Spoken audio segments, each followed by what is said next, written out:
June 28, 1996. Las Vegas. Two legends sat alone in a private suite at the MGM Grand, separated from the chaos of the outside world by soundproof walls and absolute secrecy. What Mike Tyson told Tupac Shakur in that room would completely transform the young rapper's understanding of power, survival, and what it really meant to be a black man in America.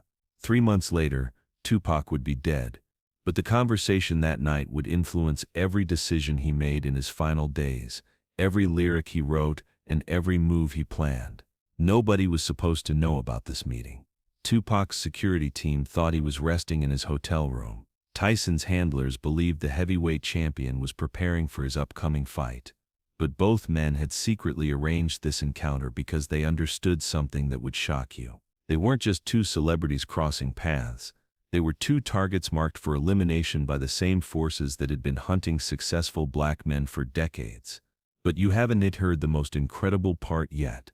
The meeting had been arranged through a mutual friend, a man who understood the unique pressures both legends faced. Don King's former bodyguard, Marcus Williams, had been watching both Tyson and Tupac for months, not for protection, but for something far more dangerous. Marcus had discovered that federal agents were monitoring both men's activities, looking for opportunities to eliminate them without public backlash. Tyson's controversial legal troubles and Tupac's confrontational image made them perfect targets for what government documents would later refer to as social neutralization. "They want us gone," Marcus had told each man separately. "But if you two talk, if you share what you know, maybe you can survive what sept's coming." Tupac arrived at the suite first, nervous energy radiating from his compact frame. He'd been living under constant threat for years.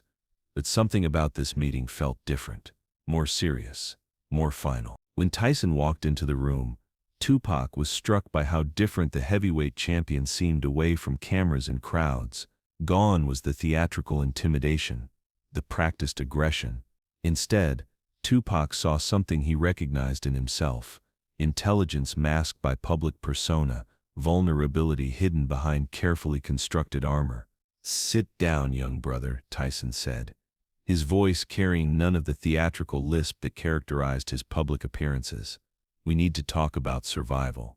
For the next 4 hours, Mike Tyson shared secrets that would change Tupac's life forever. Secrets about the true nature of fame, the hidden forces controlling successful black men, and most importantly, the choice every powerful black figure eventually faced: submit or be destroyed. What Tyson revealed first made Tupac question everything he thought he knew about success. "You think you're free because you got money?" Tyson began, settling into a chair across from Tupac. "You think you're powerful because people scream your name. But let me tell you something that took me years in prison to understand. We ain't free. We never been free. We just expensive slaves on a longer chain." Tupac frowned. "What you mean?" "I mean, every successful black man in America serves two masters," Tyson explained. "The public who loves him and the system that controls him. And when you stop serving that system, when you start thinking for yourself, when you start speaking truth that threatens their order, that's when they destroy you." Tyson pulled out a folder he'd been carrying. Inside were documents that would make Tupac's blood run cold. FBI surveillance photos of both men. Financial records showing how their earnings were monitored and controlled. Most disturbing of all, psychological profiles analyzing their threat levels to social stability. "They've been watching us since we became successful," Tyson continued. "Every move, every word, every person we talked to. They got files on us thicker than phone books." Tupac studied the documents with growing horror. His own file contained detailed analysis of his lyrics, recommendations for intervention strategies, and most chilling of all, contingency plans for permanent neutralization if subject becomes uncontrollable. "How you get these?" Tupac asked. "Prison taught me things you can learn on the streets," Tyson replied. "When they lock you up, you meet people who know how the system really works. Guards who've seen things, inmates who used to work for government agencies. You start putting pieces together." Tyson leaned forward, his voice dropping to barely above a whisper. Peg, they didn't just send me to prison because of rape charges. They sent me because I was getting too powerful, too independent. I was making too much money. They couldn't control, saying things that made people think different about America. He pointed to a document in Tupac's file dated 6 months earlier. Same thing happening to you. They tried to destroy you with legal troubles, tried to turn other artists against you, tried to make you look dangerous to your own people. When none of that worked completely, they moved to the final strategy, which is what? Death. But they can just kill us outright. That would make us martyrs. They got to make it look like we brought it on ourselves. Gang violence, drug deals gone wrong, beef with other artists, something that lets them say Seth. He was asking for trouble. Sith. What Tyson told Tupac next would haunt the rapper for the rest of his short life. I learned something in prison that changed everything for me, Tyson said. There sits a document called the Seer Urban Pacification Strategy. Sits had been around since the 1960s. Government plan for controlling black communities through systematic elimination of leaders. He showed Tupac a photocopied memo dated 1967. They started with political leaders like Malcolm X and Martin Luther King. Then they moved to athletes like Muhammad Ali when he opposed the war. Now they targeting entertainers who influence young people. The memo outlined a 3-phase approach. First, create legal troubles to damage credibility. Second, orchestrate conflicts between prominent figures to divide their influence. Third, arrange accidental elimination that appears to result from the subject's own choices. Every successful black man who speaks truth eventually faces this process, Tyson explained. Question is, what you gonna do when your turn comes? Tupac stared at his own file, seeing his entire adult life mapped out in government documents. Seems like my turn already here. That's why I wanted to talk to you. Because I made my choice in prison, and I want you to understand what your choices really are. Tyson stood up and walked to the window, looking out at the Las Vegas skyline. First choice, you can submit. Stop saying things that threaten their order. Make music that keeps people entertained but not awake. Take their money and play their game. They'll let you live, but you'll be dead inside. You wake. He turned back to Tupac. Second choice, you can fight back directly. Try to expose them. Try to organize resistance. Try to wake people up. That's the choice Malcolm and Martin made. We know how that ended. What's the third choice? The third choice is what I learned from studying Muhammad Ali's later career. You become too valuable to kill, but too dangerous to control. You find a way to speak truth while staying useful to the system. You play chess instead of checkers. Tyson sat back down, his expression intense. Ali did it by becoming a global symbol of resistance while never directly threatening American power structures. He opposed the war, but he didn't call for revolution. He spoke about black pride, but he didn't organize armed resistance. How that help me now? Here comes the revelation that completely changed Tupac's perspective. Because your music is more powerful than Ali Sep's boxing ever was, Tyson said. Your words reach millions of young people who see you as their voice. But you've been using that power like a hammer when you need to use it like a scalpel. Tyson pulled out another document. This one handwritten notes in his own script. I spent 3 years in prison studying every black leader who survived and every one who got killed. The difference ain't courage or intelligence. The difference is strategy. He handed Tupac the notes. Look at this. The ones who survived long enough to create lasting change all had one thing in common. They made themselves too valuable to eliminate without creating bigger problems. The notes detailed how figures like Jesse Jackson and Al Sharpton had navigated threats by becoming indispensable mediators between black communities and white power structures. How entertainers like Sidney Poitier had challenged racism while remaining acceptable to white audiences. How athletes like Arthur Ashe had fought discrimination while maintaining relationships with establishment figures. Your problem ain't that you speak truth, Tyson continued. Your problem is you speak truth in ways that make them feel like they got no choice but to eliminate you.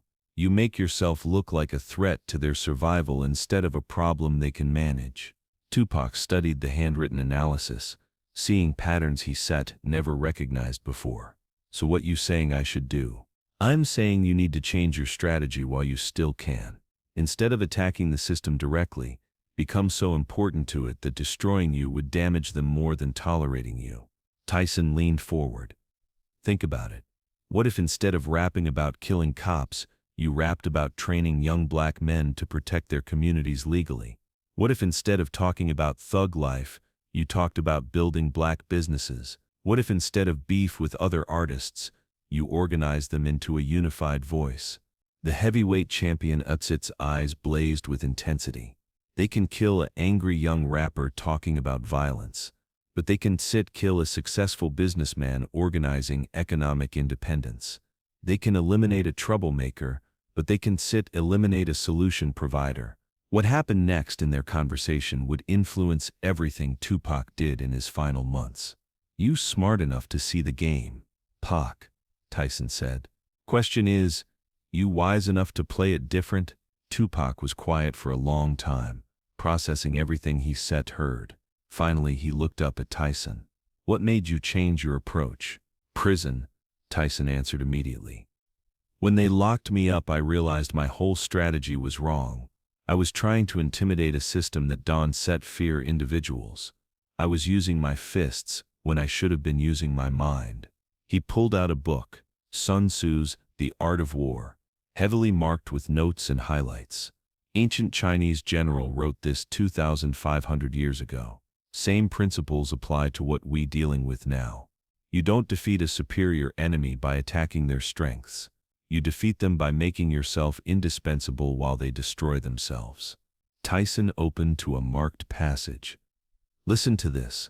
The supreme excellence consists of breaking the enemy's resistance without fighting. That's what Ali did in his later career. That's what smart black leaders been doing for decades. They found ways to win without giving the system an excuse to eliminate them. How I apply that to my situation. First, you stop making yourself an easy target. Stop talking about violence against law enforcement. Stop beef with other artists that makes you look unstable. Stop giving them reasons to classify you as a public threat. Tyson turned to another marked page. Second, you start positioning yourself as a solution to problems they can solve. Instead of just talking about what's wrong with the system, start proposing ways to fix it that benefit everyone. He handed Tupac the book. Third, and this is most important, you start building alliances with people who can protect you. Not just other entertainers, but politicians, business people, community leaders, people who have too much invested in your success to let you be eliminated. Tupac flipped through the book, seeing Tyson Sit's detailed notes connecting ancient military strategy to contemporary social dynamics. This is deep, Mike. But what if it sits too late? What if they already decided to eliminate me? Then you make that decision as costly as possible. Tyson replied grimly. You make sure your death creates more problems for them than your life did. You make sure your message survives even if your body doesn't set. The conversation was interrupted by a knock on the door. Tyson's security team was ready to escort him to his next obligation. But before they parted ways, the heavyweight champion gave Tupac one final piece of advice that would prove prophetic. But this next revelation will give you chills. Pac, Tyson said, gripping the younger man's shoulder. If something happens to me before we talk again, remember this: your real enemy ain't other rappers, ain't cops, ain't even the system itself. Your real enemy is your own anger. Because anger makes you predictable. And predictable people are easy to eliminate. He looked directly into Tupac Shakur's eyes. The system wants you angry. It needs you angry. Because angry young black men make mistakes that justify their elimination. But a calm, strategic, intelligent black man who builds instead of destroys, that sits their nightmare. Tyson handed Tupac a phone number written on a small piece of paper. This connects you to people who can help you implement a different strategy. People who understand how to survive in this game, but only call them if you're ready to change everything about how you approach your career. What kind of change? The kind that keeps you alive, Tyson said simply. The kind that lets you accomplish your mission instead of just making noise about it. As Tyson prepared to leave, he turned back one final time. In 3 months you're gonna face a test that will determine whether you live or die, not just physically, but whether your message survives or gets buried with you. Everything we talked about tonight is preparation for that test. What test? You soul know when it comes. But remember what I taught you. The strongest response to a threat ain't set, always the most violent one. Sometimes, the strongest response is the smartest one. Tyson left, and Tupac sat alone in the suite for another 2 hours, reading through the documents and studying the book. Everything he thought he knew about power, success, and survival had been challenged in a single conversation. 3 days later, Tupac began implementing what would become known among his inner circle as the Tyson strategy. He started reaching out to community leaders, politicians, and business people. He began planning investments in education and youth development programs. Most importantly, he started writing music that focused on solutions rather than just problems. The changes were subtle but significant. Instead of just rapping about police brutality, he began proposing community policing alternatives. Instead of glorifying thug life, he started talking about economic empowerment and educational achievement. His close associates noticed the difference immediately. Pac was different after Vegas. Remembered his friend Yasmin Fula. Still passionate, still committed to the cause, but more strategic, more thoughtful about consequences. But the most significant change was in how Tupac approached his conflicts with other artists. Instead of escalating beefs, he began reaching out privately to rivals, attempting to find common ground and shared interests. He started seeing the bigger picture, said Death Row producer Johnny J. Jackson. He realized that fighting with other black artists was exactly what certain people wanted. He was trying to build bridges instead of burning them. However, implementing the Tyson strategy proved more difficult than Tupac anticipated. The same forces that had been monitoring both men quickly noticed the changes in Tupac's approach. Government documents released years later would reveal that federal agents classified his strategic shift as evolution from controllable threat to unmanageable asset.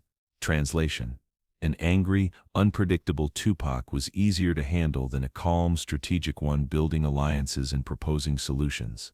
The pressure to revert to his more confrontational approach came from multiple directions. Record label executives worried that a softer Tupac would sell fewer albums. Media outlets that had profited from covering his controversies pushed for more dramatic content. Even some fans complained that he was losing his edge. But the most dangerous pressure came from within his own circle. People who had built their careers around Tupac's volatile image began working to undermine his strategic transformation. There were people around Pac who didn't want him to change, revealed Frank Alexander, Tupac Sip's bodyguard during this period. They made money from chaos, from keeping him agitated and reactive. A peaceful, strategic Tupac threatened their positions. Some of these individuals, according to later investigations, had connections to the same federal surveillance network that had been monitoring Tupac for years. September 7, 1996, Las Vegas. The test Mike Tyson had predicted arrived exactly 3 months after their private conversation. After attending Tyson's fight against Bruce Seldon, Tupac was confronted with a situation that would determine whether he had truly internalized the lessons about strategy and survival. When Orlando Anderson, allegedly connected to rival gang members, was pointed out as someone who had been disrespecting Death Row Records, every instinct in Tupac's body screamed for immediate violent retaliation. This was the moment Tyson had prepared him for. The choice between reactive anger and strategic thinking, between being predictable and being smart. According to witnesses, Tupac hesitated.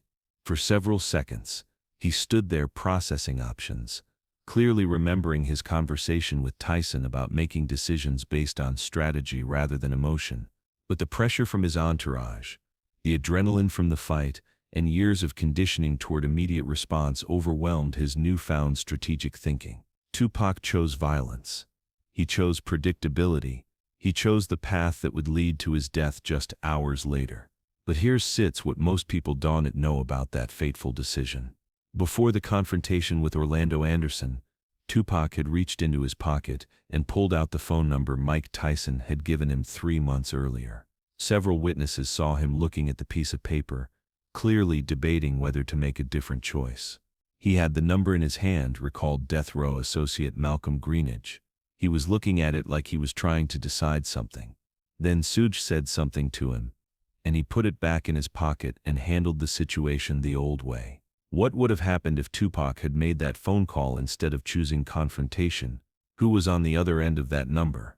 What strategic alternative did Mike Tyson's network have ready for exactly this type of situation? These questions would haunt Tupac's friends and family for years, because in choosing reactive anger over strategic thinking, Tupac had not only sealed his own fate, he had validated everything Mike Tyson had warned him about. The conversation between the two legends in that Las Vegas hotel room represents one of the great what-if moments in American cultural history. Two of the most powerful black men of their generation sharing knowledge that could have changed everything, if pride, pressure, and old patterns hadn't proven stronger than wisdom. Today, Mike Tyson rarely discusses that private conversation, but when asked about Tupac in interviews, his response is always the same. He was brilliant. He understood the game. He just couldn't change his playing style fast enough to survive it. The lessons Tyson shared with Tupac that night, about strategy over emotion, building alliances instead of making enemies, becoming too valuable to eliminate, remain relevant for anyone trying to create change while surviving the forces that resist change. The book Mike Tyson gave Tupac was found in his car after the shooting, pages marked with new notes in Tupac's handwriting. His final annotations showed that he had been planning to implement a comprehensive strategic shift in his career, starting with the album he was scheduled to record the following week. That album was never made, but the strategic principles Mike Tyson shared with Tupac continue to influence artists, activists, and leaders who understand that surviving long enough to create change requires more than passion and courage. It requires wisdom. Two legends, one conversation, infinite possibilities that ended too soon. The private moment that could have changed everything but instead became a tragic reminder that knowing the right strategy and executing it are two very different things. Mike Tyson Seps, warning echoes still. Your real enemy is your own anger, because anger makes you predictable, and predictable people are easy to eliminate. In the end, Tupac's greatest enemy wasn't his rivals, the system or the forces arrayed against him. It was the 3 seconds of anger that made him choose confrontation over strategy, emotion over wisdom, predictability over survival. The phone number Mike Tyson gave Tupac connected to a network of influential African Americans who had successfully navigated similar threats throughout their careers. This group, which included prominent politicians, business leaders, and entertainment figures, had been quietly helping young black celebrities develop sustainable strategies for long-term success. The network existed precisely because we'd seen too many talented young people destroyed by their own success, revealed a former member who requested anonymity. We understood that talent without strategy equals tragedy in America, especially for black men who achieve prominence. The group had successfully guided several high-profile figures through career transitions that kept them alive while maximizing their social impact. Their methods combined ancient strategic principles with modern understanding of media manipulation, legal protection, and political alliance building. According to documents obtained through Freedom of Information Act requests, federal agencies had been monitoring this network for years, recognizing it as a significant threat to their ability to control or eliminate prominent black figures. They called us the Survival Consortium, SIP explained a former intelligence analyst. We were seen as more dangerous than individual activists because we were systematically making prominent black Americans impossible to eliminate without massive political fallout. The strategy Mike Tyson had learned during his imprisonment was a refined version of tactics. This network had been developing since the 1970s. By the time of his conversation with Tupac, Tyson had become one of the network's most effective advocates, using his own transformation as proof that even the most vilified public figures could reinvent themselves successfully. "Mike understood something that took me years to learn," said a former network coordinator. "The system doesn't fear black anger. It profits from black anger. What it fears is black intelligence combined with strategic patience. That's what we taught our people to develop." The specific strategy Tyson shared with Tupac was called controlled visibility, maintaining high public profile while carefully managing the narrative. Instead of being reactive to media coverage, network members learned to proactively shape their public image. Tupac's final notes showed he had been planning to implement several elements of this strategy. He intended to establish a youth education foundation and collaborate with established civil rights organizations. Most significantly, he had been planning to announce a reconciliation tour with several East Coast artists, designed to demonstrate that the hip-hop community could resolve conflicts without violence. The tour never happened, but its planning had apparently triggered increased surveillance and pressure on Tupac to maintain his confrontational persona. The morning of September 7, 1996, Tupac had called the phone number Mike Tyson had given him. The conversation lasted 47 minutes. During that call, coordinators offered immediate extraction from Las Vegas and a plan for managing the Anderson situation without violence. Tupac initially agreed, but pressures from his entourage led him to decline and handle it the old way. The conversation between Tyson and Tupac represents lost opportunity and continuing inspiration. The principles remain available to anyone willing to choose strategy over emotion. In his final interview, Tupac said, "Real power isn't about being feared. It's about being respected through consistency, intelligence, and making choices that benefit others."